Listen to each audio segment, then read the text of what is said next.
yang kita berikan, yang kita alu-alukan, ya, yang berbahagia yang berbahagia Dr. Fatimah Begum, binti Syed Muhyiddin, ya, pada petang ni. Seterusnya rakan-rakan pensyarah, ya, pelajar-pelajar dan juga di luar USIM. Baik.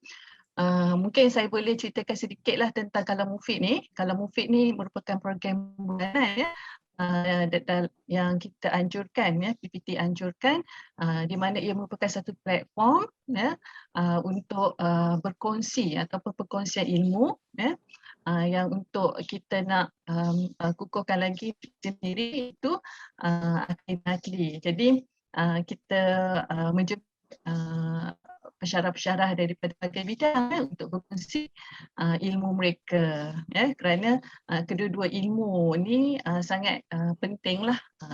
Kita tak boleh tinggal dalam semua bidang lah, ya. Jadi sebelum kita mulakan, saya nak bacakan sedikit, ya, biodata Dr. Fatimah Begum, ya. Beliau merupakan pakar perubatan keluarga dan pensyarah perubatan FPSK, Fakulti Perubatan dan Sains Kesihatan USIM, ya. Beliau telah mendapat pendidikan perubatan di UIA, ya, sebagai batch pertama perubatan. Ni kalau dekat UIA ni doktor paling senior lah keluaran UIA, ya, batch pertama kan. Okay, mula bertugas sebagai seorang doktor lah, ya, pada tahun 2002 di Hospital Kelang. Lepas tu dekat Klinik Kesihatan Kelang, lepas tu Hospital Kajang, Klinik Kesihatan Kajang, Mangi, Hospital Kuala Lumpur, ya. Seterusnya beliau menyambung pelajaran kat UKM dalam bidang Doctor of Family Medicine, ya, perubatan keluarga, ya, pada tahun 2014. Berkhidmat pula dekat Klinik Kesihatan Bandar Seri Jempol. Seterusnya menjadi sebahagian daripada warga USIM, ya, semenjak tahun 2016, ya, hinggalah sekarang ni 2022, ya, bertugas di Klinik Pakar USIM.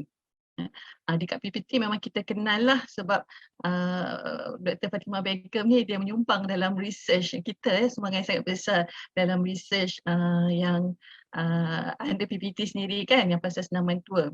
Okay. Jadi dengan pengalaman selama 20 tahun beliau bertugas ni, ya, dalam bidang perubatan dan banyak pula terlibat dengan masyarakat, ya, dah faham dah masalah-masalah yang dihadapi oleh masyarakat, ya. InsyaAllah kita yakin, ya, dan kita memang tak sabar-sabar nak dengar perkongsian ilmu daripada Dr. Fatimah kita pada pagi ni, ya. Dan tajuknya sangat-sangat holistik, ya. Tajuknya adalah kesihatan dan kebahagiaan, ya. Tengok muka Dr. Fatimah pun rasa bahagia terus, ya. Okay, saya sebenarnya tak sabar-sabar nak dengar perkongsian ilmu daripada Dr. Fatimah, dan saya percaya semua partisipan yang ada, ya, sama ada dalam platform Zoom kita dan juga di FB Live, ya, semua dah tak sabar nak dengar perkongsian ilmu daripada Dr. Fatimah. Jadi dengan penuh takzim saya menjemput Dr. Fatimah untuk menyampaikan sesi perkongsian ilmu beliau, ya. Dipersilakan Doktor. Assalamualaikum warahmatullahi wabarakatuh. Terima kasih atas introduction yang begitu holistik daripada Dr. Rosaiza. Assalamualaikum warahmatullahi wabarakatuh kepada pengarah PPT, kepada semua pensyarah-pensyarah dan juga kepada semua pelajar dan semua yang turut serta pada petang ini. Terima kasih kerana meluangkan masa untuk mendengar ceramah petang ini berkaitan dengan kesihatan dan kebahagiaan. InsyaAllah saya cuba yang terbaik, ya. Walaupun saya bukanlah orang yang terbaik untuk menyampaikan ini, mungkin ada lagi orang yang lebih baik, ya. InsyaAllah saya cuba yang terbaik. Saya kongsikan slide dulu, ya. Bismillahirrahmanirrahim. Assalamualaikum sekali lagi. Okey, seperti yang Dr. Rosaiza telah kenalkan, ya, saya pensyarah di Fakulti Perubatan dan berkhidmat di Klinik Pakar USIM, dan baru ni saya ditugaskan juga untuk menjaga klinik hemodialisis USIM di bawah Klinik Pakar bersama Dr. Razniwan. selepas latihan lah di UKM hari tu dan lepas exam dan sebagainya, alhamdulillah. Okay. Saya mulakan dengan slide pertama saya ya. Bismillahirrahmanirrahim. Wa idza maridtu fa huwa yashfin. Saya rasa setiap di antara kita mesti wajib kena ingat ya, sebab siapa sahaja ya, termasuk diri saya, pada bila-bila masa sahaja kita boleh jatuh sakit. Dan inilah satu antara bacaan pendek, doa pendek yang kita boleh baca dan kita yakin Allah akan kurniakan kesihatan pada kita dan insya-Allah kita akan sembuh. Tetapi jika berlaku yang sebaliknya, itu adalah atas kehendak Allah dan mungkin itu adalah yang terbaik. Ya, saya start ya kandungannya. Hari ini saya akan ceritakan tentang definisi kesihatan minda, definisi kesihatan fizikal dan bagaimana kesihatan dan kebahagiaan berkait rapat. Okey. Pertamanya kita berceritakan tentang hikmah COVID-19. Apa yang kita dapat belajar daripada COVID-19 baru ni sebenarnya? Sebenarnya kita rasakan COVID-19 ni sesuatu yang agak menakutkan ya. Pada mereka di luar sana, ramai yang kehilangan pekerjaan, ramai yang kehilangan sumber pendapatan, ya, banyak masalah yang kita dengar. Kadang-kadang ada ayah yang menjadi depression hanya kerana dia tidak mampu lagi menanggung keluarga. So banyak cerita-cerita sedih di luar sana. Dulunya sebelum COVID-19, ramai di antara kita tidak sedar bahawasanya kesihatan mental tu sangat penting, kesihatan minda sangat penting. Bukan kita lah, mungkin ada lagi orang di luar sana. Niat saya menyampaikan ceramah petang ni sebenarnya bukan hanya untuk kita yang di sini yang mendengar, dan saya berharap apa yang saya sampaikan ini akan disampaikan lagi kepada orang lain. Ya. Contoh kalau belajar kat sini, balik nanti ceritakan kepada mak ayah ya, apa yang doktor kongsikan. Okay. So balik kepada hikmah COVID-19 ya, ramai yang mungkin baru tersedar kesihatan mental tu sangat penting. So ada satu study online survey lah ya, of course lah saya tak rasa lah ada reliability validity perkara begitu dalam online survey ni, tetapi online survey oleh Ipsos ni mendapati 8 in 10 think that their physical and mental health are equally important. Kalau dulu orang terlalu mengejar duniawi ya, banyak kebendaan, banyak juga kesihatan fizikal yang mereka nampak. Kesihatan minda tu kurang diberi perhatian. Tetapi kemudiannya bila Ipsos ni menjalankan online survey, dia dapati for Malaysians, health and physical well-being is a key source to happiness. Alhamdulillah. So kita dah mula sedar yang kesihatan kita dan keupayaan fizikal kita adalah sesuatu yang sangat penting untuk kita bahagia. Okay, dan juga mereka mendapati more than half of Malaysians have been less physically active since COVID. Ya, ramai lebih daripada separuh yang mengatakan mereka tidak dapat aktif secara fizikal ialah sebab ada lockdown dan sebagainya, mungkin mereka tak dapat keluar exercise seperti biasa. Okey. Dan COVID has definitely impacted mental wellness of Malaysians, but Malaysians does better than Southeast Asia peer countries. Memang betul lah ya, Indonesia antara negara-negara yang terhebat bagi saya lah. Being Malaysian, I'm very proud. Ya, we are much better than other countries lah. Okay. Berdasarkan World Health Organization, kalau saya ingat health ni hanya macam kesihatan fizikal, tak ada kencing manis, tak ada darah tinggi, tak ada batuk sesemua tu kira sihat lah tu. Ya, tetapi sebenarnya kalau kita tengokkan definisi World Health Organization, dia mengatakan it's a complete state of physical, mental and social well-being. Maksudnya kesihatan fizikal, mental dan juga keadaan kita berinteraksi dengan orang lain.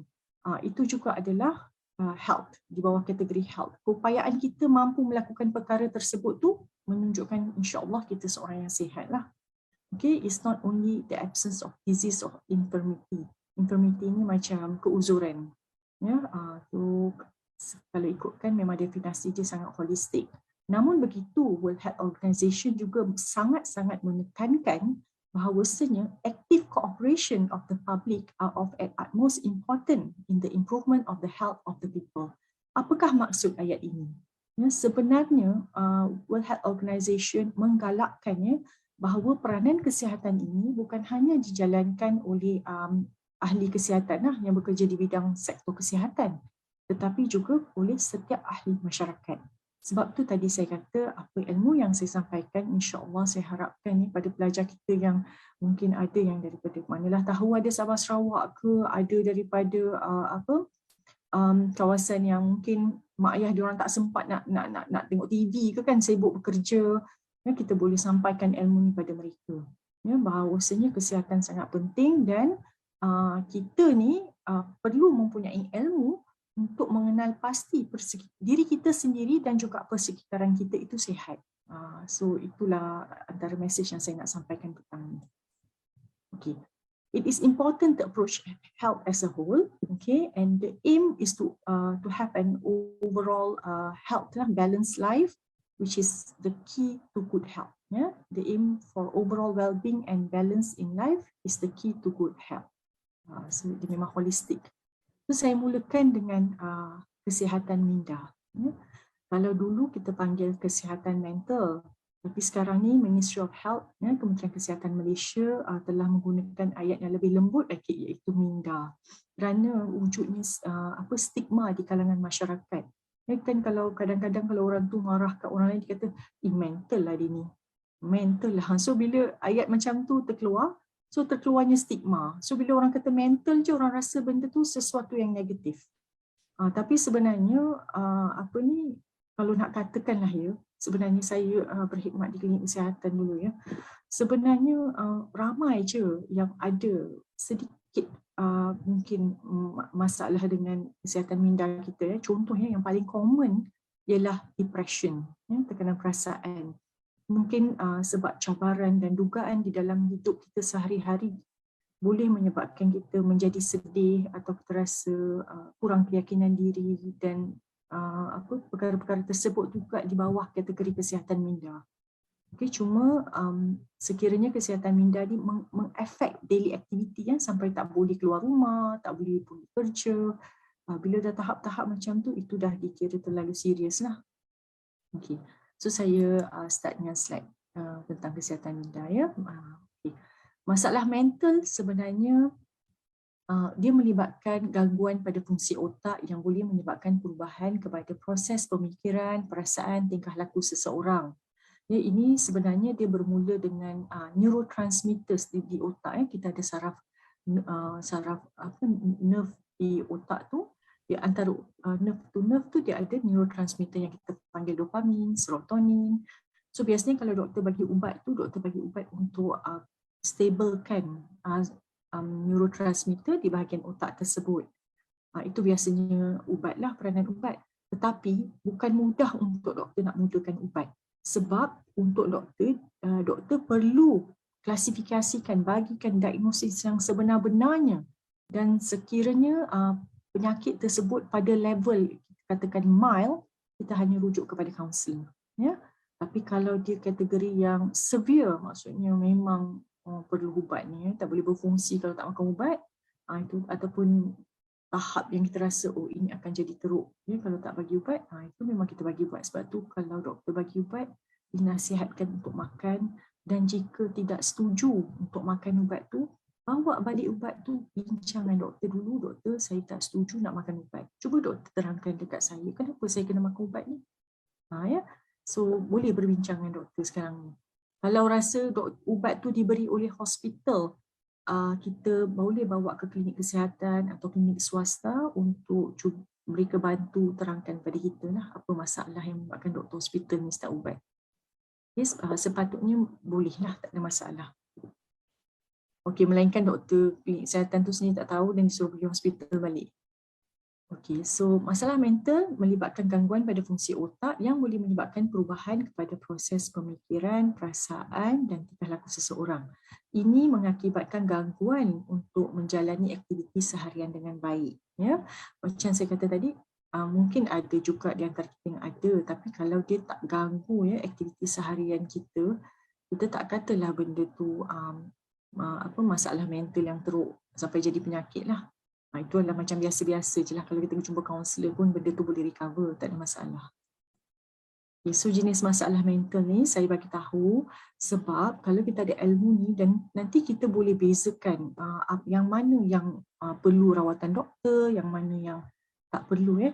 Sebab apa doktor ceritakan tentang ni? Sebab bila benda ni berlaku di kalangan masyarakat, orang biasa akan kata benda ni sihir ataupun buatan orang dan sebagainya.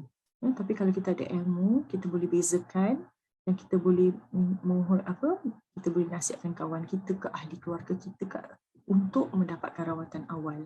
Sebab dalam perubatan, sekiranya pasien datang awal, is easier to treat, senang nak rawat. Tapi kalau pasien datang lambat, memang agak sedikit mencabarlah sebenarnya untuk doktor nak rawat, nak bagi pasien tu sihat semula lah.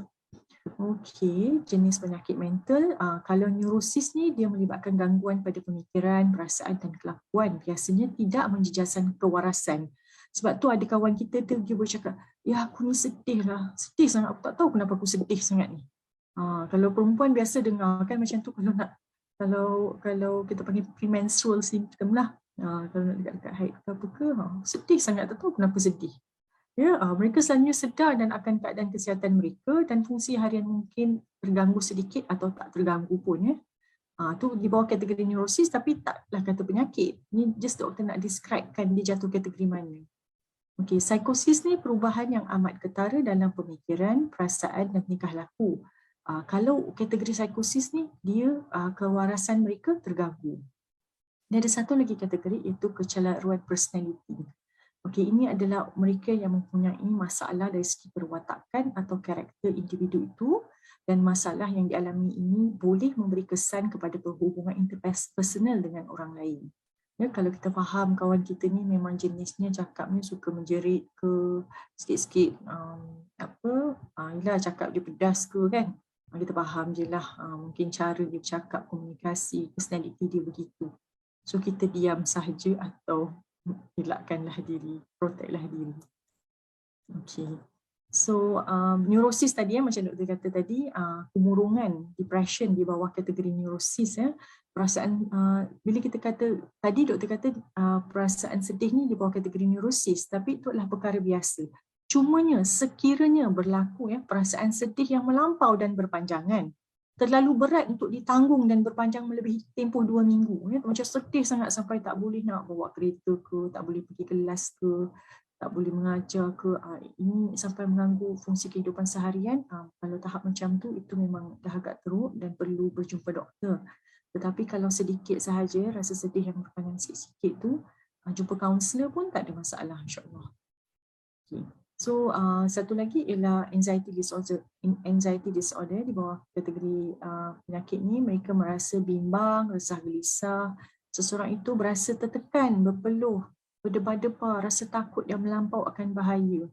Contoh ini antara kes yang saya pernah tengok masa saya bertugas dulu di KKM. Contoh dia nak hantar anak sekolah. Besok dia nak hantar anak sekolah. Hari ni dia dah resah gelisah dia nak bawa kereta. Padahal bawa anak pergi sekolah tu adalah sesuatu perkara yang biasa dilakukan. Tapi dia pun tak tahu kenapa kalau nak hantar anak pergi sekolah dia rasa resah gelisah. Sebenarnya benda tu macam tak logik lah, tapi sebenarnya bentuk adalah satu penyakit. Okay. So psikosis, mereka yang dikategori psikosis ni, kadang-kadang mereka berasa keliru kerana mereka mendengar suara-suara gaib yang berkomunikasi dengan mereka, dan ini kita panggil halusinasi. Kadang-kadang kita pun mungkin pernah nampak kawan kita bercakap sendiri, macam dia menjawab, entah dia bercakap dengan siapa kita pun tak tahu. Kalau macam tu mungkin lebih baik kita nasihatkan dia untuk berjumpa doktor lah. Okay. Ada juga di kalangan orang yang mempunyai kepercayaan yang pelik dan mereka tidak berkongsi dengan orang lain tentang apa yang mereka fikirkan. Tapi benda tu boleh bawa kepada reaksi yang agak melampau. Ini kita panggil delusi. Ini biasa banyak juga kita nampak di kalangan penagih dadah. Kadang-kadang dadah tu dia affect brain function. That's why dia orang boleh ada halusinasi, delusi dan sebagainya lah. Yang tu kita panggil drug induced lah. Dan seterusnya, penyakit di bawah kategori psikosis ni ialah skizofrenia dan juga bipolar lah. Ini antara contoh penyakit di bawah kategori psikosis. Ya, kalau kita nampak pada masa akan datang siapa-siapa kawan-kawan kita ke saudara mara kita yang begini, kita nasihatkanlah mereka pergi berjumpa doktor. Ni challenge ni saya juga sendiri hadapi bila di kalangan saudara mara saya yang saudara mara lah, maksud saudara jauh lah ya. Saya cuba explain dekat dia kena pergi jumpa doktor. Ya, sebab saya saudara dia tak percaya saya kan. Tak apalah, jumpalah kawan saya. Tapi dia tak nak sebab dia rasa macam ini ada orang buat aku ni, ada orang kat tempat kerja cemburu dengan aku ni, so buat aku. So sebenarnya begini, kalau di peringkat medikal kami tidak menghalang untuk pesakit berjumpa apa yang mengikut kepercayaan mereka. Ya, kalau yang non-Muslim tu dia nak pergi jumpa sesiapa ke, tak ada masalah, tapi follow up dan appointment dengan doktor harus disambunglah. Harus ada, tak boleh putus. Itu nasihat kami.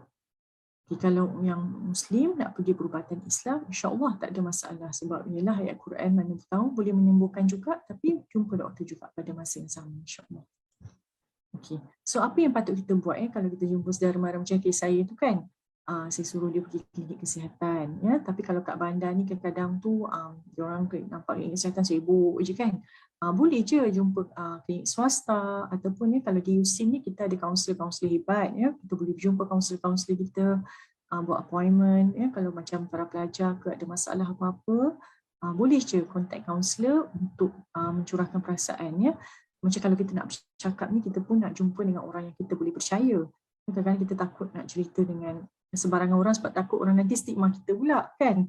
Mana dah tahu, so baiklah juga kita berjumpa dengan kaunselor sebab kaunselor dia ada banyak knowledge macam mana dia nak handle cases, macam mana dia nak bantu. Okay.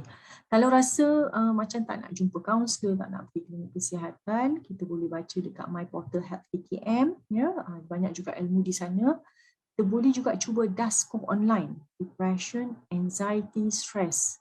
Ya, ini adalah DASCO ni adalah questionnaire yang kita jawab-jawab kat situ, nanti kita akan tahu kita ni ada masalah anxiety ke, stress ke, depression ke. Tapi kalau markah tu dah tinggi ke apa, ambil gambar, bawa pergi klinik kesihatan, tunjukkan doktor. Doktor, saya ada buat online, ini markah saya, ya, sebab kita perlu mendapatkan bantuan untuk diri sendiri. Okey, kalau macam kadang-kadang remaja ni kan, dia tak nak pergi mana-mana, dia boleh je call Befrienders ke, kan? Sorry, Befrienders ni macam orang-orang lain, orang awam yang diberi latihan oleh para psikiatris dan juga counselors untuk macam mana nak counsel orang yang kontak mereka lah. Okay. Ada juga Mentari, kalau Mentari ni dekat Negeri Sembilan, kita dekat Kuala Pilah lah Mentari. Pusat Kesihatan Mental Masyarakat. Boleh juga cari kaunselor dekat situ.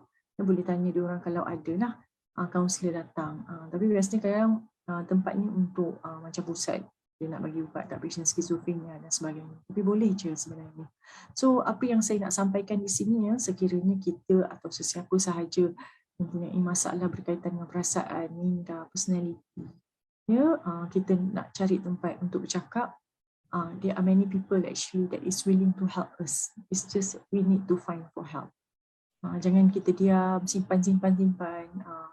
So nanti jadi benda lain pula nanti. Jadi benda lain maksud saya, nanti kita burst out lah. Okay, so balik kepada health tadi, ya. Tadi saya dah ceritakan tentang mental health, ya. Sekarang saya ceritakan tentang physical health. Okay. So kesihatan fizikal ni dia ada banyaklah penyakit di bawah kategori ni. Antaranya ialah chronic disease, macam kencing darah tinggi, sakit jantung dan sebagainya. Okey, lepas tu ada juga cancers dan tumors di bawah kesihatan fizikal, ya. Tumors tak semestinya kanser, ya. Tapi tumors ni ada kemungkinan dia boleh menjadi kanser pada bila-bila masa. Ya, di situlah sebenarnya, kalau saya tengok patient, saya akan cakap dengan mereka, perbanyakkanlah doa kerana Allah yang menentukan sama ada apa yang akan terjadi seterusnya. Tapi banyak je tumors yang tak bahaya pun, insya-Allah. Ya, tapi kenalah sentiasa follow up, pergi appointment dan sebagainya. Okey, yang seterusnya macam blood disorders ni, macam penyakit thalassemia, ya, penyakit anemia dan sebagainya. Anemia bukan disorders lah. Thalassemia, sickle cell anemia semua tu, itu di bawah penyakit blood disorder. Lepas tu connective tissue disease ni adalah penyakit-penyakit yang badan sendiri hasilkan penyakit tu. Maksudnya badan ni dia sendiri melawan diri dia sendiri. Itu connective tissue disease biasanya. Okay. So saya nak nyatakan di sini leading cause of death di Malaysia dan juga di seluruh dunia. Kalau ikut World Health Organization tu pada tahun 2019 dia melihat yang penyakit jantung adalah penyakit utama yang menyebabkan kematian di seluruh dunia. Ini sebelum COVID. Ya. Penyakit jantung dan seterusnya stroke dan seterusnya adalah COPD. COPD ni dia macam penyakit asma disebabkan oleh rokok. Kalau kita tengok tiga-tiga ni boleh disebabkan oleh rokok. Ya, sebab tu rokok ni sebenarnya kalau ikut fatwa dekat Malaysia telah diharamkan lama dulu. Okey. Kalau ikut Jabatan Perangkaan Malaysia, ya, sebab kematian utama di Malaysia tetap sakit jantung lah yang nombor 1, kedua diikuti dengan kanser. Okey. Sama ya, kalau di kalangan lelaki atau perempuan pun sama je. Memang penyakit utama yang menyebabkan kematian adalah penyakit sakit jantung ni. Ya, dan juga kalau kita tengok ikut races Malay, Chinese, Indian pun sama juga, jantung is the cause of death lah, banyakkan orang.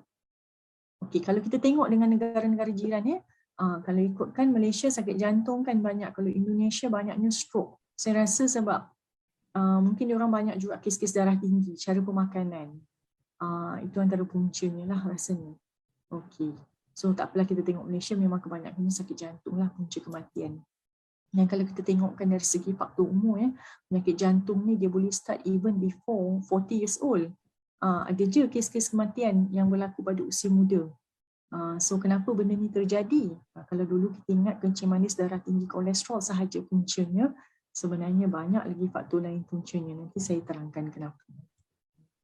Okey. So ischemic heart disease ya, penyakit jantung. Penyakit jantung ni disebabkan oleh kencing manis, darah tinggi, kolesterol macam kita sedia maklum. Okay. Ya, tetapi punca utama yang besar yang lain ialah smoking. Smoking is one of the major contributor to the heart attack. Okay. And then sedentary lifestyle. Sedentary lifestyle ni maksudnya mereka banyak makan dan tak exercise. Ataupun dia kerja makan, tak exercise. Itulah sedentary lifestyle. And then stress. Stress itself can be a cause untuk heart attack. Ya, kalau kita tengok IJN ni, kardiologis pun pernah bagi talk pasal benda ni. Stres boleh menyebabkan salur darah tersumbat begini ya. Ya, mula-mula kolesterol sikit-sikit, lama-lama bertambah dan lama-lama sumbat terus. Bila dia sumbat terus tu yang boleh menyebabkan sakit pada dada, akhirnya sesak nafas dan pasien boleh collapse lah. Collapse dan pasturi. Ada kes yang macam tu, tapi kalau kes-kes yang tak sempat diselamatkan, insyaAllah pasien makan ubat dan sebagainya, insyaAllah panjanglah umurnya. Bila tak tahu kita tangan Allah lah. Okey, so tadi saya nak kaitkan tentang kesihatan dan juga quality of life ya. Bayangkan ya kalau kita sihat sebelum ni ya, tiba-tiba dapatlah penyakit kencing manis ya.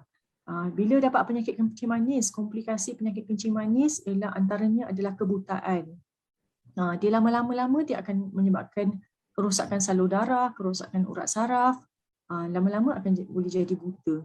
Ya, ataupun dah ada kencing manis tapi tak kawal gula, dia boleh sudden onset of blindness. Memang ada kes macam tu, tiba-tiba je jadi buta. Sebab tu orang kata kesihatan tu satu nikmat. Sebenarnya saya sendiri pun ya, bila saya belajar perubatan ni, saya rasa ya Allah, apa kuasa Allah tu hebatnya. Bila-bila je boleh jatuh sakit, bila-bila je boleh mati. Ya, dan banyak yang dalam perubatan ni sangat berkait rapat dengan Islam lah, ya. Apa yang Rasulullah ajar semua tu memang very very related dengan medical. So itulah saya rasa kesihatan tu memang satu nikmat lah, insyaAllah. Okay, so bila jadi buta lama-lama apa yang terjadi ialah pesakit menjadi depression. Ya, sebab dulu dia nampak, sekarang dia tak nampak. Dulu dia boleh drive, sekarang tak boleh drive. Dulu dia boleh pergi kenduri kendara, sekarang tak boleh sebab tak nampak. So benda tu menyebabkan masalah perasaan dan lama-lama boleh affect quality of life mereka. Ya, bila jadi macam tu mereka mula tak bahagia. Sebab tu saya relatekan kesihatan dan juga kebahagiaan. Ya. Saya rasa kesihatan itu sangat-sangat penting sebagai salah satu faktor utama kebahagiaan. Tapi kalau dalam kes yang kita tengok kanak-kanak istimewa ni dia lain. Ya, kalau macam daripada kecil memang dia lahir, dia tak nampak. Ya, with time dia dah adapt. Dia grow as a blind person dan dia dah adapt. Di situ mungkin dia boleh temui kebahagiaan dia sendiri. Tapi kalau kita yang sihat ni tiba-tiba sakit, itu memang boleh efek lah. Yang signifikan lah biasanya. Biasanya yang majoriti kita nampak adalah depression lah. Okay, lepas tu satu lagi bila dapat kencing manis, sama juga dengan darah tinggi pun, kalau tengok dekat dulu tempat ni ada buah pinggang. Kalau rosaknya buah pinggang tu boleh menyebabkan pesakit terpaksa dialisis. Dialisis pula 3 kali seminggu, duduk dekat situ 4 jam nak cuci darah. Lepas tu kalau 3 kali seminggu nak kena bayar pula 2,000, saya tak saya per session 2,000. Per week 2,000 macam tu. So cost dia pun tinggi. Dah lah tak boleh bekerja, nak kena keluar duit. Memang kita rasa macam kadang-kadang pejabat agama boleh tolongkan zakat dan sebagainya. Tapi setakat banyak mana je mereka pun, banyak lagi orang yang mereka perlu bantu. So dengan dialisis dah 3 kali seminggu. Tapi yang lebih sedih lagi lepas saya buat attachment dialisis di HUKM hari tu, saya tersedar, ya Allah, kalau sebelum ni saya boleh minum air berbotol-botol, so ikut suka hati saya je. Rupanya bila orang yang hilang buah pinggang ni, dia nak minum air sangat-sangat berkira. Kalau haus sangat pun tak boleh lagi nak minum air. Sebab kalau bukan tak boleh nak minum air, dia boleh minum sikit je. Sebab apa? Sebab buah pinggang bila dah rosak, tak ada kencing tak boleh keluar. So dia akan jadi bloated, badan akan kembang dengan air. So itu yang saya rasa macam, ya Allah, kesihatan ni adalah satu nikmat Allah yang sangat-sangat besar.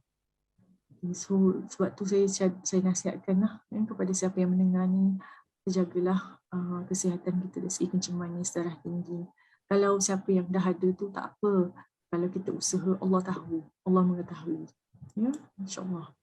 So apa prevention ya? Prevention, ni dia daripada Ministry of Health Malaysia. 4 elemen cara hidup sihat, itu makan secara sihat, bersenam atau melakukan aktiviti fizikal, tidak merokok, bijak tangani stres.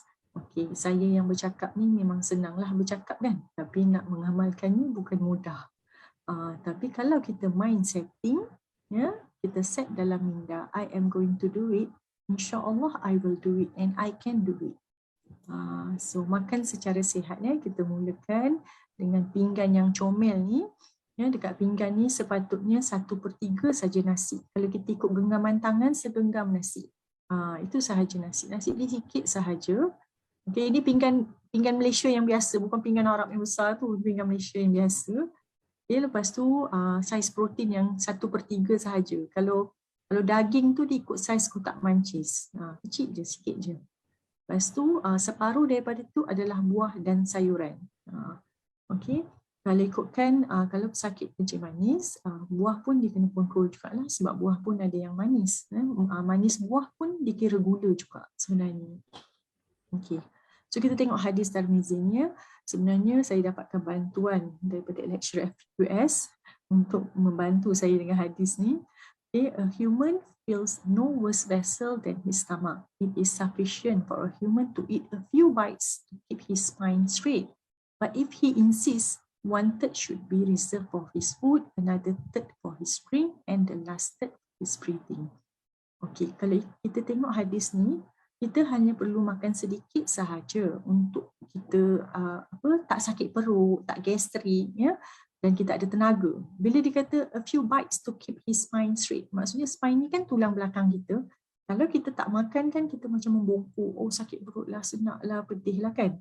Tapi kalau kita makan, kita rasa gagah. So sepatutnya that amount of food that we eat, sikit tu dah cukup dah sebenarnya. Tetapi manusia ni sebab ialah makanan banyak, kan dia pun makan banyak. Lepas tu dalam minda dia dah setting dah, aku kena makan banyak baru banyak tenaga. So they tend to eat a lot. Kalau ikutkan hanya 1/3 adalah makanan, 1/3 adalah air, dan 1/3 kita biarkan untuk memudahkan kita mudah bernafas. Sebab memang ada kes yang dia makan banyak dan end up dengan heart attack. Makan banyak end up dengan choking dan pass away. Memang kes-kes macam ni ada je yang datang kat kecemasan hospital. Okey.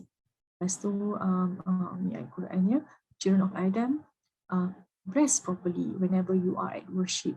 Eat and drink, but do not waste. Surely Allah does not like those who go to excess, orang-orang yang melampaui batas. Ya, so jangan membazir makanan. And a believer eats in one intestine. Ya, and a non-believer eats in 7 intestine. Maksudnya orang yang beriman, orang yang ada agama, ya, kita makan sedikit sahaja berbanding dengan orang yang tidak ada kepercayaan lah, yang tak follow lah. Okay. Saya nak ceritakan di sini betapa istimewanya Islam mengajarkan kita berpuasa. Dulu saya tak tahu semua ni, ya. Berada di bidang perubatan, pula masuk USIM kan. Tengok kajian-kajian barulah saya tahu betapa pentingnya berpuasa ni. Okay, the Prophet SAW used to fast on Mondays and Thursday. Dulu masa saya kerja di klinik kesihatan, banyak je makcik-pakcik ni yang suka berpuasa. Bila saya tengok bacaan kencing manis, darah tinggi, kolesterol diorang memang improve. So bila improve, saya tak ada keperluan nak bagi ubat, tapi saya ada keperluan untuk follow up. So kadang-kadang tu kita off je ubat, kita suruh makcik-pakcik tahniah, nanti lepas ni datang lagi appointment, ya. So kita pun bagilah some encouragement, tahniah, sebab inilah sebab hasil daripada dia berpuasa, nampaknya semuanya kolesterol bagus, gula bagus, ya. Based on studies, clinical studies pun ni Madhumita Sen ni dia adalah pensyarah di Mahsa University. Dia tak buat clinical studies lah, dia cuma buat review of fasting. Dia tengok research yang ada. Research mengatakan yang fasting can increase lifespan, ya, boleh memanjangkan jangka hayat, boleh burn fat quickly, help to control blood glucose, gula dalam darah menjadi baik. Lepas tu dapat mengawal gula dalam darah, dapat boost immunity system, dan dapat improve the excretory. Excretory ni hormon lah, hormon yang seperti insulin dan sebagainya. Lepas tu digestive, kita punya usus pun menjadi sihat, dan juga kita punya pernafasan pun improve. Okay? Dan dia juga dapat suppress cell growth, bila dia dapat suppress cell growth yang tak baik lah, dia dalam badan tu bila ada growth yang, kalau cancer cell ni dia akan develop secara haphazard, maksudnya dia growth tu tak menentu. So bila kita berpuasa, benda perkara ni kita dapat berhentikan lah, kita dapat slow down kan dan sebagainya lah. So dia dapat prevent the formation of growth of cancer cells. Okay, lepas tu yang seterusnya, kajian lain pula mengatakan fasting improves total cholesterol level, LDL and also TG concentration, ya. Maksudnya semua kolesterol jahat, ini semua kolesterol yang boleh sumbat dekat salur darah, ya. Tapi fasting dia tidak menurunkan HDL kolesterol. Tak apa, tak jadi masalah, sebabnya HDL kolesterol ni kita boleh improve dengan exercise. Yang ni semua jahat. LDL kolesterol jahat, triglyceride jahat, tapi HDL ni baik. Dia kolesterol yang baik. Ya, sebab kolesterol tak semua jahat lah, ada yang baik. So apa yang puasa boleh buat, dia boleh turunkan kolesterol jahat. Okay. Fasting juga dapat increase dapat protect against inflammatory dan juga oxidative markers. Ini maksudnya dia dapat melindungi kadar inflamasi dalam badan. Bila kurang kadar inflamasi, maksudnya kuranglah risiko untuk sakit jantung, kuranglah risiko untuk saluran darah tersumbat, kuranglah risiko untuk mendapat penyakit dan jangkitan-jangkitan tertentu. So itu kebaikan puasa. Okey. Kajian seterusnya mendapati puasa dapat mengurangkan depression symptoms dalam pesakit kencing manis. Sebab apa? Sebab bila gula jadi okey, dia pun rasa gembira, kan? So, dan satu lagi study juga mengatakan bila orang tu berpuasa, BMI, blood pressure, kadar obesity dapat turun, tekanan darah, gula dalam darah, kolesterol dan sebagainya semua dapat turun. CRP ni samalah implementari juga. So semua tu turun. So nampaknya memang baguslah. Ya, dulu saya tengok secara mata kasar. Bila saya tengok pesakit macam orang gemas, dulu saya kerja kat Bangi, macam asyik puasa, tengok elok puasa kencing manis ni, elok darah tinggi ni, elok kolesterolnya. Baru saya tahu sebenarnya memang benda tu terbukti di dalam kajian. Okay. Okay, seterusnya selepas cara pemakanan, kita juga perlu melakukan aktiviti fizikal yang mencukupi. Okay, kebanyakan kita duduk di kategori yang paling peak ni, yang atas ni. Okay. Bila kita duduk di kategori paling atas ni, kebanyakan masa kita banyak depan laptop, banyak tak exercise. Saya faham yang kita mempunyai masa yang agak limited. So saya nasihatkan pada diri saya jugalah ya, kita buat flexibility ataupun stretch exercise ya. Kalau kita nampak tangga bawah ni, ni ada dia tengah buat stretching. So kalau tak sempat juga stretching ya, at least seminggu sekali kita cubalah pergi ke padang. Sebab kalau ikut guideline di Malaysia, kita dinasihatkan untuk exercise 150 minit seminggu. Ya, moderate to high intensity. Kalau 150 minit itu kita bahagi sehari dalam 20 minit. Kalau kita tak boleh buat 20 minit tu, kita kumpulkanlah hujung minggu, sekurang-kurangnya kita buat 2 hari. Ya, so kalau kita dah buat sedikit usaha begitu, insya-Allah kesihatan kita akan terjaga. Okay. Tapi saya nak nasihatkan juga, sekiranya kita exercise, ya, kita kena make sure safety during exercise. Maksudnya jangan exercise di tempat-tempat yang membahayakan, ya, pakai proper attire, ya, pakaian yang sesuai, sebab exercise juga boleh menyebabkan kecederaan.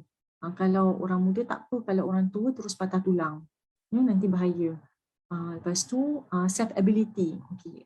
Kalau kita rasa tak mampu, kita cuba dulu sikit-sikit, lama-lama keupayaan kita akan meningkat. Tapi saya juga nak nasihat, sekiranya mereka yang baru lepas sakit jantung atau stroke, better dapatkan nasihat doktor dulu, baru boleh exercise. So, kalau ada pelajar-pelajar ya, kalau ada mak ayah dia tak sihat ke, dapatkan nasihat doktor dulu sebelum exercise lah, untuk mak ayah lah.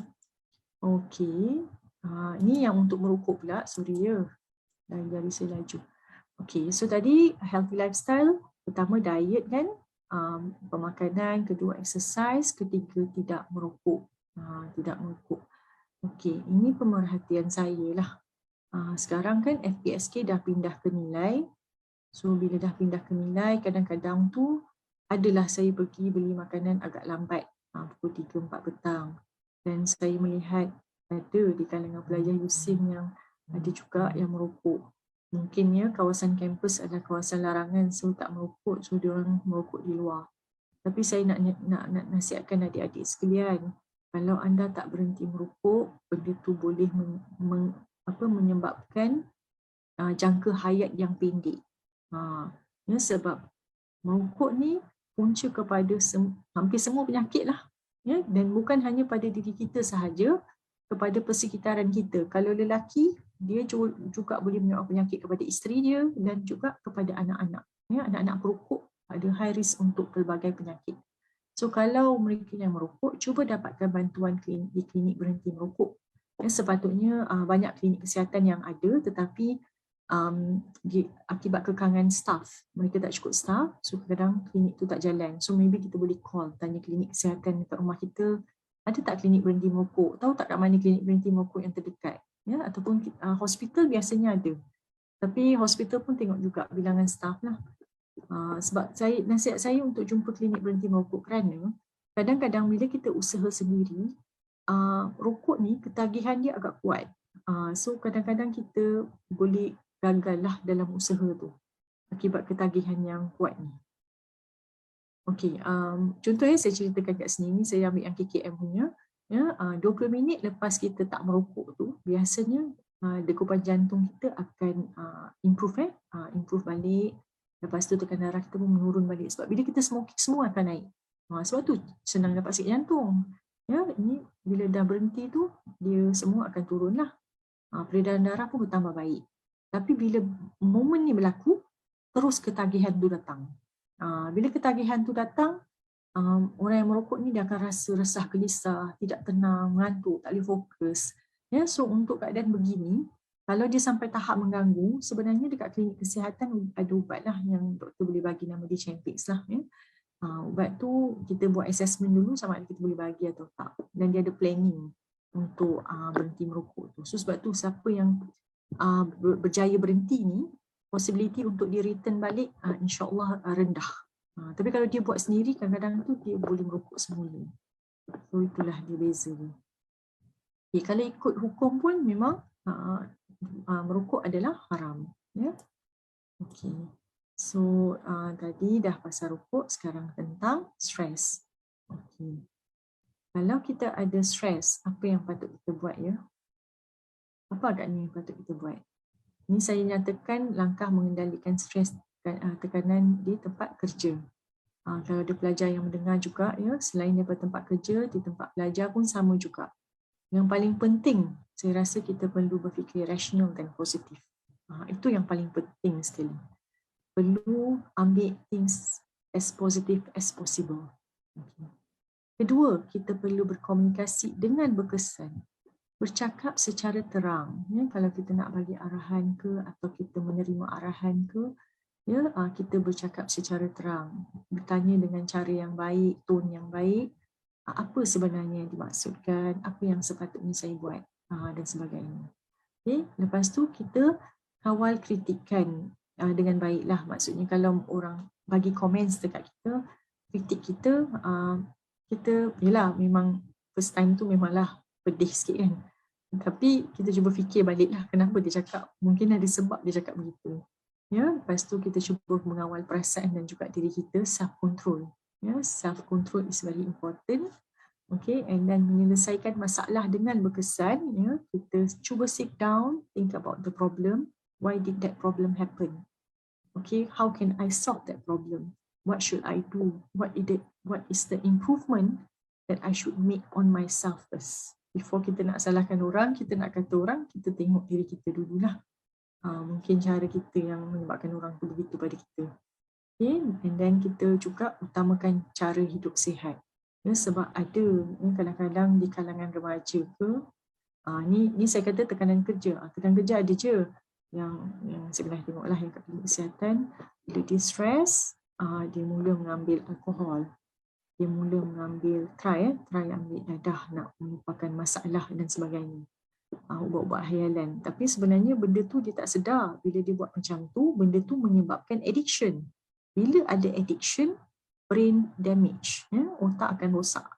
Bila otak rosak, badan pun dapat penyakit. So, daripada nak pergi mengambil benda yang tak baik ni, eloklah dia pergi exercise, pergi beribadah, kan? Pergi cari kaunselor. Itu benda yang lebih bijak lah sebenarnya. Sebab tu kita panggil bijak menangani stres. Okay. Sekiranya stres ikut Kementerian Kesihatan, dinasihatkan kita bertenang, ya, bernafas dengan dalam. Lepas tu kita cakap, relax lah. Tak payah take it serious, relax lah, kan. Tak apa, next time okey lah tu. Kan. Lepas tu yang paling penting bagi saya ialah beribadat lah. Ya, mengadu dengan Tuhan, that's the best sebenarnya. Kalau kita cakap dengan manusia pun, tak tentu lagi manusia faham apa kita nak cuba cakap kan. Tapi Allah lebih mengetahui. Allah dah tahu dah sebelum kita nak cakap tu, Allah lagi dah tahu daripada kita. Okay. Lepas tu bercakap dengan seseorang yang kita boleh percaya. Okay. Mungkin boleh bercakap dengan kawan kita ke atau adik-beradik kita ke. Okay. Lepas tu berurut. Ya. Berurut juga sangat membantu. Saya ingat dulu masa kita orang kat medical school, nak exam ni kawannya urut orang tu, kawan kita saling urut-urut supaya kita boleh stay up. Lepas tu antara teknik lain juga berehat dan mendengar muzik. Mendengar muzik ni bukan macam muzik rock. Muzik ni macam muzik yang natural, macam kicauan burung, air laut, muzik-muzik yang relaxing. Ya, sebab nak relaxkan minda. Okey. Lepas tu beriadah. Beriadah bersenam ni, beriadah pergi taman kan, relax kejap. Lepas tu bersenam, main bola. Lepas tu berfikiran positif. Apa pun saya rasa dalam apa jua keadaan stres, kita pertama-tamanya cubalah berfikiran positif. Ya, kalaupun kita rasa mungkin kawan kita yang mengandung masalah kat kita tidak berfikiran positif, cuba kita positifkan keadaan. Ya. Dan kalau sekiranya kita marah, ya, sesungguhnya kemarahan itu datang daripada syaitan. Ya. Sesungguhnya syaitan itu dijadikan daripada api. Hanya akan terpadam api itu dengan air. Maka jika kamu berasa marah, maka hendaklah kamu berwudu. Saya ingat masa saya masuk UIA dulu, sebelum tu saya sekolah biasa. So bila saya masuk UIA, banyaklah ilmu-ilmu dapat sikit-sikit lah daripada usrah. Bukan banyaklah, sikit-sikit dapatlah ilmu daripada usrah. Saya pun cuba amalkan. memang sangat membantu ya. Bila saya wuduk setiap kali nak belajar tu, wah cepat betul menghafal. Ya. Lepas tu Rasulullah pun ajar kita bersugi kan. So berus gigi. So lagi saya berus gigi kan setiap kali lepas makan nak sembahyang apa. Memang saya perasan dari ingatan saya sangat kuatlah masa tu. Sekarang ni dah makin tua ni tak sempat nak begitu mengamalkan, tapi saya cubalah. Tapi saya rasa semua yang Rasulullah ajar tu sangat berkait rapat dengan kehidupan. Ya. Kalau kita kerap bersuki, kita kerap mengambil wuduk, ya, daya ingatan kita pun kuat, daya pemikiran kita pun bagus. Cuma benda tu kita tak nampak. Cuma kita bila dah ada keberhasilan ni, kita akan perasan, oh betul lah, baguslah sebenarnya. Saya rasa lebih tenang dengan berwuduk. Saya lebih tenang dengan bersuki. Ya. Kita rasa kehidupan kita lebih berkualiti. Berwuduk merupakan ibadah yang dapat mengangkat darjat seseorang di sisi Allah. Sabda Rasulullah SAW, adakah kalian mahu aku tunjukkan sesuatu yang dapat menghapuskan dosa dan mengangkat darjatmu? Para sahabat menjawab, sudah tentu wahai Rasulullah. Lalu baginda sallallahu alaihi wasallam bersabda, wuduk yang sempurna untuk membersihkan kekotoran. So wuduk dapat meningkatkan darjat. Lepas kita ambil wuduk, kalaulah insya-Allah kita sempat, buatlah solat sunat 2 rakaat selepas ambil wuduk tu, dan baru kita sambung kerja. Tu saya rasa kalau pelajar sempat aja ya. Kalau kita bekerja ni yang sebenarnya tekanan kerja tu menyebabkan kita jadi kelang kabut. Tapi kalau masa belajar, insya-Allah banyak masa. Boleh buat ya. Lepas ambil wuduk terus solat sunat wuduk. Seperti sahabat Nabi lah. Okey, so saya dah sampai kepada kesimpulan. Saya rasa mungkin suara saya boleh menyebabkan some people to sleep. Did I? I hope not. Okay, so tapi pun walaupun kesimpulan ini bukan slide yang terakhir, ada beberapa slide lagi. Okay, so bila ada minda yang sihat, fizikal yang sihat, perkara ini akan membawa kepada quality life. Ya, tapi ini tak bermakna siapa yang dah ada penyakit tu dia orang tak ada quality life, tak. Ya, sebab bila kita dapat seorang manusia tu dapat penyakit pada peringkat awal dia stres, kemudiannya dia dapat adapt, ya, dapat adapt dengan dia punya disease. And dia try to accept dan dia boleh ada some happiness ya. Tapi kalau orang yang tak ada lagi, cubalah ambil peluang ni ya. Peluang ni untuk mempunyai quality life, okay, whereby the quality life will give you a more successful life, more happiness in life ya. Kalau kita ada quality life, kita punya family relationship sangat bagus ya, relationship with the wife or the husband or the children or the siblings or the parents will improve. Okay, bila kita sihat, kita pun dapat mencari bekerja macam biasa, dapat pendapatan. Okay, kita ada quality time ya. Kita dapat bahagi masa dengan baik, kita lebih produktif, and then relationship with the surrounding and the community will improve. Ya, kita bukan hanya seorang-seorang kat dunia ni. Kita ada kawasan persekitaran kita, jiran-jiran tetangga kita dan sebagainya untuk kita hidup bersama-sama dengan mereka. Sebab susah senang kita ada jiran kita, kawan kita, sahabat kita kan. Sebab bila kita katakanlah ya menjadi jenazah, bukan kita mengurus diri kita sendiri, tetapi orang di sekitaran kita yang membantu kita. So that's why a quality life, a healthy life will lead to a quality life, and a quality life will bring you happiness, insyaAllah. Okay. Ya, ini nasihat saya untuk diri saya juga ya, dan kepada siapa yang menghadapi dugaan COVID ya. Tidak ada sesuatu musibah pun yang menimpa seseorang kecuali dengan izin Allah, dan barang siapa yang beriman kepada Allah, niscaya dia akan memberi petunjuk kepada hatinya. Dan Allah Maha mengetahui segala sesuatu, dan taatlah kepada Allah, taatlah kepada Rasul. Jika kamu berpaling, maka sesungguhnya kewajipan Rasul hanyalah untuk menyampaikan amanah Allah dengan terang. Ya, ialah Allah, tidak ada Tuhan yang berhak disembah selain Dia, dan hendaklah orang-orang mukmin bertawakal sahaja kepada Allah. Ya? Bertawakal kepada Allah sahaja. Maksudnya bertawakal kepada Allah sahaja ni kita hanya berdoa dan minta kepada Allah. Ya? Kita tak minta dengan benda lain. Ya? Kadang-kadang ya, contohlah ya, saya ceritakan satu kes ni. Ada kawan saya ni dapat posting di tempat lain. Dia rasa dengan berdoa saja tak cukup. So dia cuba menggunakan usaha lain. Contohlah katakan bomoh ke dan sebagainya. Bagi saya itu adalah satu usaha yang sia-sia, sebab kita pun kita pun Allah dah bagi kita Quran dan hadis ya, sebagai petunjuk untuk kita. So hanya minta pada Allah saja. Jika Allah nak bagi, Allah akan bagi. Jika Allah tak bagi, mungkin ada benda yang lebih baik yang kita tak nampak, ya, sebab human mind is limited. Ini yang saya belajar daripada UIE. Kita ada satu subjek tu Islamic Revealed Knowledge. Dia ajar human mind is limited. Ya, banyak yang Allah rancangkan untuk kita, kita tidak tahu kenapa Allah rancang begitu untuk kita. Tapi kemudiannya kita akan nampak hikmah di sebaliknya. So, usaha dan berserah pada Allah. Okey. Ini satu lagi ayat Quran ni soal akhlak. Ya Tuhanku, berilah aku ilham untuk mensyukuri nikmat-Mu yang telah Engkau anugerahkan kepadaku dan kepada kedua orang tuaku, dan untuk mengerjakan amal soleh yang Engkau redai. Dan sempurnakanlah untukku zuriat keturunanku. Sesungguhnya aku bertaubat kepada Engkau dan sesungguhnya aku termasuk orang-orang yang berserah diri. Ya, apa yang saya nampak, ya, bila kita berdoa dengan Tuhan, doalah dengan penuh kesungguhan, mintalah ilham daripada Dia, sebab Dia je yang kita ada. Pada Dia saja yang kita boleh berserah diri. Ini nasihat saya untuk COVID-19, ya, sebab memandangkan lately kes COVID-19 semakin meningkat di Negeri Sembilan, dan di USIM jugalah, ya, semakin meningkat. Ya, saya nasihatkan untuk kita sentiasa mengamalkan membasuh tangan, penjarakan fizikal, guna pelitup muka. Bila pakai pelitup muka ni, pastikan dia tutup bahagian hidung, ya, dan kalau boleh, kalau pakai mask biasa tu, cubalah pakai 2 layer lah. Ya, itu yang terbaik lah. Kalau mask 1 layer, kadang dia kurang protektif. Dan kita elakkan 3S, sesak, sempit, seimbang, dekat ni. Ini saya nasihatkan kepada para pelajar juga, ya, sebab kadang-kadang kita tak perasan bila kita tengah kumpul ramai-ramai kawan ni, wah happy kan. So bila happy tu terlupa sebenarnya kita duduk seimbang dekat. Terlupa kita duduk sesak-sesak, especially kukul lah celebrate birthday ke apa kat hostel kan. So kita jagalah apa yang dinasihatkan oleh KKM, dan antara perlindungan diri, ya, selain daripada arahan KKM, ya Allah, okey, adalah perlindungan diri adalah bila kita keluar rumah, kita bacalah doa bismillahirrahmanirrahim wala haula wala quwwata illa billahil aliyyil azim, dan bacalah juga bismillahirrahmanirrahim la yadurru ba'smihi syai'un fil ardi wa la fis samii'il alim. Ya, amalkan bacaan-bacaan seperti ini, insya-Allah dilindungi daripada COVID-19 lah. Saya sendiri pun alhamdulillah setakat ini Allah telah melindungi, dan saya berharap Allah terus melindungi semua orang di sini, semua yang mendengar, dan seluruh rakyat Malaysia dan semua seluruh muslimin dan muslimat kita di seluruh dunia, insya-Allah. Amin.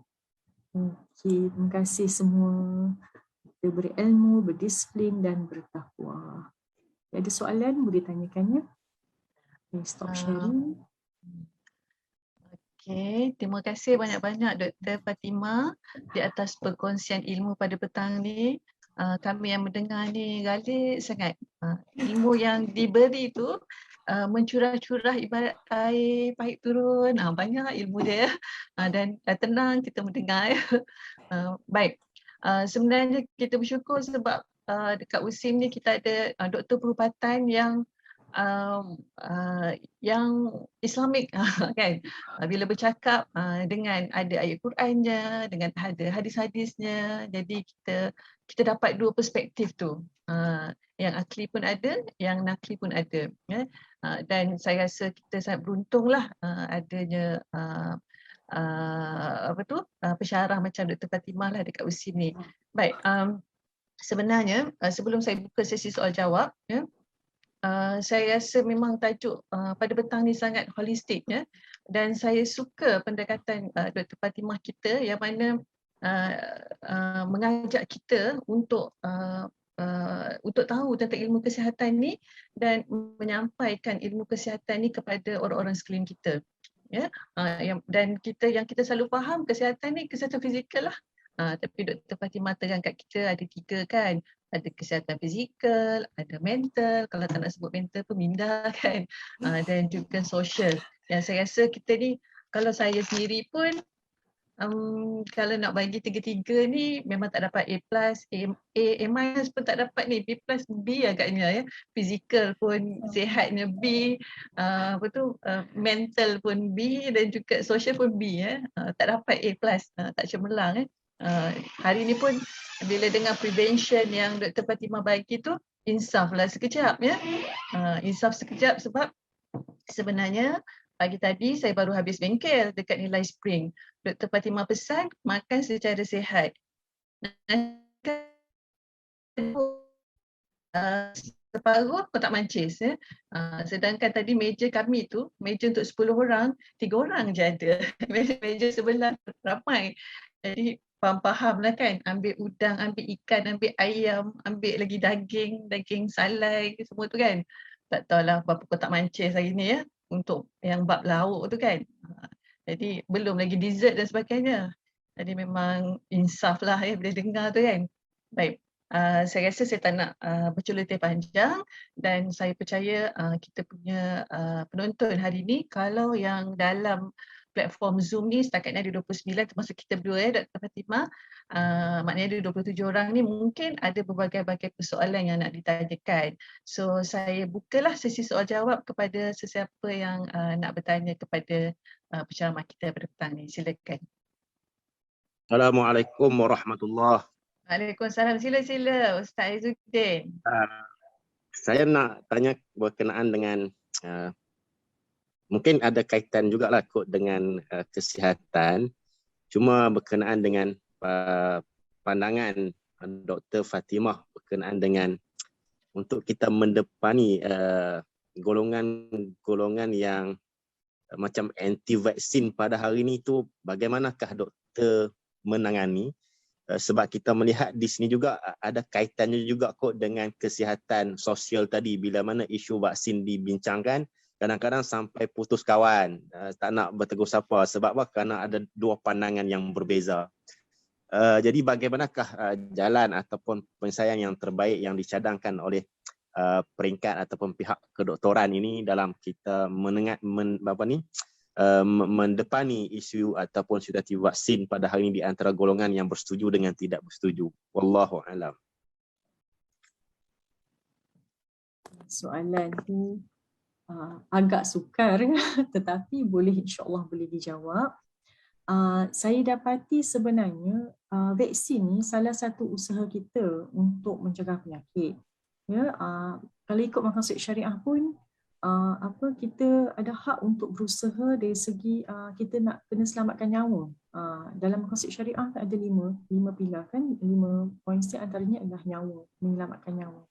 So kalau sekiranya kawan tu rasa kita ni buat something yang against dia punya principle, saya rasa apa pun saya mengikut Islam. Saya mengikut apa yang sepatutnya saya buat. Sekiranya saya ambil vaksin, ya, saya nyatakan begini, kalau apa yang kita nak capai ialah kita nak capai sekurang-kurangnya ada satu kelompok besar manusia, rakyat Malaysia yang ambil vaksin. Sebab kita kena faham dalam ramai-ramai kita ni ada juga kategori yang tak boleh ambil vaksin. Kategori yang tak boleh ambil vaksin ni sekurang-kurangnya dia tidak mendapat COVID kerana kita ni tak membawa penyakit COVID pada mereka. Bila kita dah dapat vaksin, insya-Allah risiko nak dapat COVID tu rendah. Kalaupun dapat, dia tak jadi teruk sangat. Ya? Dan bila kita tak teruk sangat, kita akan develop herd immunity di dalam komuniti. Itu immunity community yang mana orang-orang yang kurang upaya ni akan dapat juga perlindungan. So saya rasa selain daripada kita ikut maqasid syariah, melindungi nyawa, kita juga membantu orang lain untuk menjaga kesihatan mereka. So saya rasa kalau begitulah kan dari segi sosial, kalau saya daripada kita nak terangkan dan mereka susah nak terima, lebih baik berdiam sahajalah. Berdiam sahaja. Tetapi saya rasa dari segi Kementerian Kesihatan banyak dah usaha mereka lakukan untuk menyebarkan kebaikan lah untuk mengambil vaksin. Memang banyak spekulasi tentang vaksin, ya, tetapi saya rasa apa saja kita buat niat kerana Allah nak menjaga nyawa supaya saya dapat beribadat lebih lama kepada Allah. Macam itulah kiranya. Saya tak tahu saya jawab tak soalan Ustaz Izzuddin, ya. Yang agak sedikit sukar Dr. Ustaz. Terima kasih Doktor, terima kasih. Okey, setuju. Elok kita berjauhannya lah daripada mereka-mereka yang begitu kan, sembang tajuk lain lah supaya hubungan lebih harmoni. Betul lah, harmoni. Okey, Dr. Fatimah, kita ada 2 soalan dekat chat. Saya boleh bacakan, Fatimah pun boleh tengok juga. Tapi saya ada view soalan tu, saya nampak soalan dua-dua tu hampir sama pasal kesihatan mental dan untuk minta nasihat. Walau bagaimanapun, saya bacakan soalan dia, ya. Okey. Yang pertama daripada Naufal dan yang kedua daripada Dr. Khadijah. Yang pertama Muhammad Naufal tanya, Assalamualaikum Doktor, bagaimana kita sebagai kawan untuk support mental suggestion bagi kawan yang depression ke, kerana jikalau kita support dari segi kata-kata sahaja, mungkin satu saat benda itu akan biasa dan tak load dah. Tak load dah ni maksudnya tak jalan dah. Lepas tu soalan yang kedua daripada Dr. Khadijah. Salam, soalan saya, bagaimana cara yang sewajarnya bila ada orang terdekat kita luah berkenaan kesihatan mental? Contoh, individu tersebut luahkan rasa tak seronok dengan hidup. Asyik rasa nak menangis tanpa sebab. Rasa diri sangat teruk. Kalau nak nasihat tentang spiritual, dia pun tahu dan kata itu kadang-kadang membuatkan perbualan tu putus di situ. Okay, saya rasa hampir sama je. Mungkin Dr. Fatimah boleh combinekan soalan ni untuk jawab. Sebenarnya dua soalan ni hampir sama dan sebenarnya saya rasa di situ ada peranan kaunselor. Kaunselor adalah orang yang terbaik untuk mereka ni approach. Okey, saya nyatakan secara terus terang saya pun manusia biasa.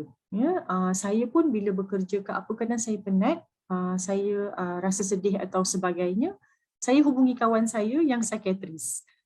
Tapi kalau saya ada kawan yang kaunselor, saya akan contact kaunselor lah.